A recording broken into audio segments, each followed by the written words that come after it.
জামাতে ইসলাম, আমি এর আগেও বলেছিলাম, এরা কিন্তু গণতান্ত্রিক দল নয়। এরা হচ্ছে একটা রেজিমেন্টেড পলিটিক্যাল পার্টি। তাদের একটা নির্দিষ্ট গোল আছে, লক্ষ্য আছে, সেই গোলে তারা পৌঁছতে চায়। অর্থাৎ এখানে শরিয়া ভিত্তিক একটা ইসলামিক রাষ্ট্র তারা তৈরি করতে চায়, যেটা আমার এখানকার বাংলাদেশের মানুষের সঙ্গে যায় না। আমাদের বাংলাদেশের মানুষ একটা উদারপন্থী রাজনীতি করতে চায়। ধর্মে তারা বিশ্বাস করে, তারা ধর্মভীরু মানুষ, ধর্মান্ধ কেউ নয়। এখানে যেমন মুসলমান আছে, তেমন হিন্দু আছে, বৌদ্ধ আছে, খ্রিস্টান আছে, সবাই মিলে একসাথে কাজ এখানে করতে চায়।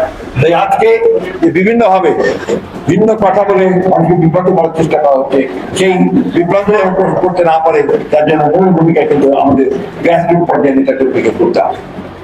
খুব জোরে ছোড়ে কথা বলছে, আন্দোলন করার চেষ্টা করছে যে জুলাই সনদ নাকি আমরা মানি নাই, বিএনপি মানে নাই। আমরা নাকি আপনার তাদের গণভোটের রায়কে বাদ দিয়েছি। আমি আপনাকে আমার কাছে বলতে নাই এখন, জুলাই সনদের প্রতিটি পাতায় যে কথাগুলো রাখা আছে, সেই কথাগুলো সে পরিষ্কার করে বলা আছে এটা এই কয়েকটি রাজনৈতিক দল মেনেছে, এই কয়েকটি রাজনৈতিক দল এটা মানে নাই, নোট নিচে দিয়েছে। যারা নির্বাচনে জয়ী হবে সেই দলের ইশতেহার যে থাকবে, সেই ইশতেহারের ম্যান্ডেট অনুযায়ী সেটাই পালিত হবে। সব জায়গায় পাওয়া সেটা ম্যান্ডেট আমরা পেয়েছি। বিএনপি আমাদের ইশতেহারে আমরা যা বলেছি জনগণের সামনে, সেটাকেই আমরা পূরণ করতে চাই। প্রতিটি জায়গায়, প্রতি কথায় আমরা জুলাই সনদকে মেনে চলছি। জুলাই সনদের প্রত্যেকটি যে আপনার সাইন যে আপনার শর্তগুলো আছে, সেগুলো আমরা অবশ্যই পূরণ করবো। আমরা তাদেরকে বলেছিলাম পার্লামেন্টে যে আপনারা আসুন, যে সংবিধান সংসদের কমিটি যেটা করা হয়েছে, সেই কমিটিতে আপনারা আসুন, যে জায়গাগুলো পরিবর্তন করতে হবে আলাপ আলোচনা করতে হবে, সেই জায়গাগুলো পরিবর্তন করি। কিন্তু তারা সেখানে না গিয়ে রাস্তায় নেমেছেন, 11 দল নিয়ে রাস্তায় নেমেছেন। দুর্ভাগ্যক্রমে আজকাল 11 দলে তো জনগণের কোনো সমর্থন দিতে পারছি না। আমি যতগুলো মিটিং দেখলাম আপনার, তারা কিন্তু বিভাগে বিভাগে মিটিং করেছে, ঢাকায় মিটিং করেছে, আমাদের ছোটখাটো মিটিং হচ্ছে, এটা অনেক বড়। অর্থাৎ জনগণের কোনো সমর্থন তাদের মধ্যে নেই। আমাদের নেতা যারা তারেক রহমান সাহেব, আপনি এখানে নির্বাচনের আগে এসেছিলেন, তাই না? এখানে বড় মাঠে যে সমস্ত ওয়াদা তিনি দিয়ে গিয়েছিলেন, প্রত্যেকটা ওয়াদা অক্ষর অক্ষর পালন করা হচ্ছে, তাই তো নাকি? কি মনে হয় না আপনাদের? কারণ হচ্ছে তো বড় মাপের জিনিসটাই তো আমাদের দরকার।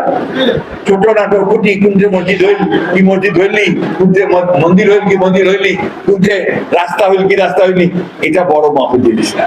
বড় মাপের যে সমগ্র জেলার জন্য আমরা কি আনতে, আমরা বলেছিলাম যে আমরা এখানে উপজেলা দেবো, উপজেলা ইনশাআল্লাহ দেওয়া হচ্ছে। আমরা বলেছিলাম বিশ্ববিদ্যালয় করবো, ইনশাআল্লাহ বিশ্ববিদ্যালয় হয়েছে, অনুমোদন পেয়ে গেছে। কিন্তু তাই নয়, ভাইস চ্যান্সেলর নিয়োগ হয়েছে, আজকে এটার মনোগ্রাম পরে থেকে সেটা উদ্বোধন হবে। একই সঙ্গে এর বাসা ভাড়া হবে এবং আপনার ক্লাস শুরু, নেক্সট দিনের যেমন ক্লাস শুরু করা যায় সেই চেষ্টা আমরা করবো। মেডিকেল কলেজের জায়গা রিটার্ন হয়ে গেছে, মেডিকেল কলেজ সামনের 27 জুলাই থেকে ইনশাআল্লাহ আমাদের ছাত্রছাত্রী শুরু হবে। এই এয়ারপোর্টের কথা আপনারা বলেছিলেন, এয়ারপোর্টের ব্যাপারে ওখানে 2 জন মন্ত্রী এসছেন, রেখেছেন, আপনাদেরকে সম্বোধনা দিয়েছেন। এয়ারপোর্ট ইতিমধ্যেই তার ফিজিবিলিটি স্টাডি করার জন্য ইঞ্জিনিয়ারিং বিশ্ববিদ্যালয়ের শিক্ষকদেরকে দায়িত্ব দেওয়া হয়েছে, তারা ফিজিবিলিটি স্টাডি করছেন। আমি শুধু অনুরোধ করবো যে ফ্রাস্ট্রেশন যেন না আসে, আপনার হতাশা যেন না আসে। আপনার সব সময় আশা নিয়ে এবং ভবিষ্যৎ, সুন্দর ভবিষ্যৎ নিয়ে কাজ করার চিন্তা করে সে কাজ করার চেষ্টা করি। আমরা কখনো পরাজিত হইনি ইনশাআল্লাহ, আল্লাহর অশেষ রহমতে আমরা পরাজিত হব না। আমরা আজ পর্যন্ত কোন নির্বাচনে বিএনপি পরাজিত হয়নি, ইনশাআল্লাহ ভবিষ্যতে নির্বাচনে বিএনপি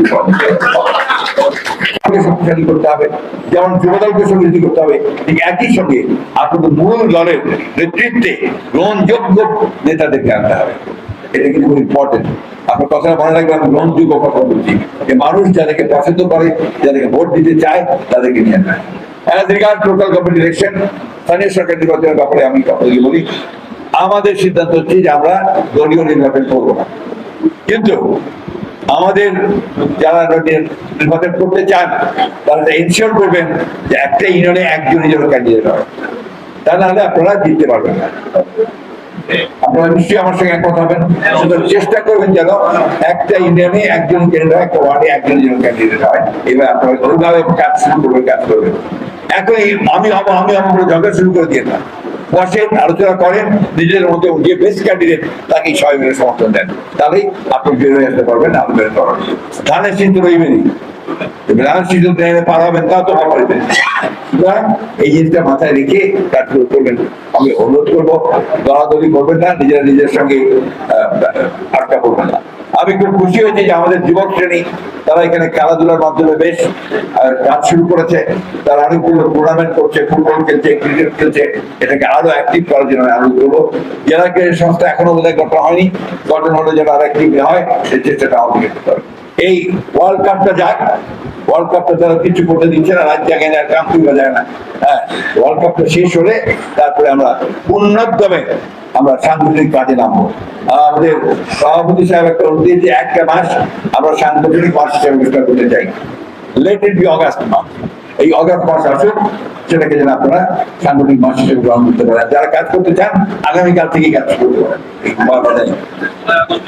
সব শেষে জুলাই আগস্ট, সব শেষে আমি এই জুলাই মাস আমাদের জন্য অত্যন্ত একটা আবেগের মাস, ইমোশনাল মাস। এই জুলাই মাসে আমরা এই ফ্যাসিস্ট সরকারকে সরাবার যে চূড়ান্ত আন্দোলন, সেই আন্দোলন এই দেশের মানুষেরা করেছে। ছাত্র জনতার যৌথ আন্দোলনের সংগ্রামে অনেক রক্তের বিনিময়ে, এই ঠাকুরগাতেও আমাদের অনেক রক্তের বিনিময়ে আমরা আপনার একটা সুযোগ পেয়েছি, একটা পরিবেশ পেয়েছি যেখানে আমরা মুক্তভাবে রাজনীতিটা করতে পারি।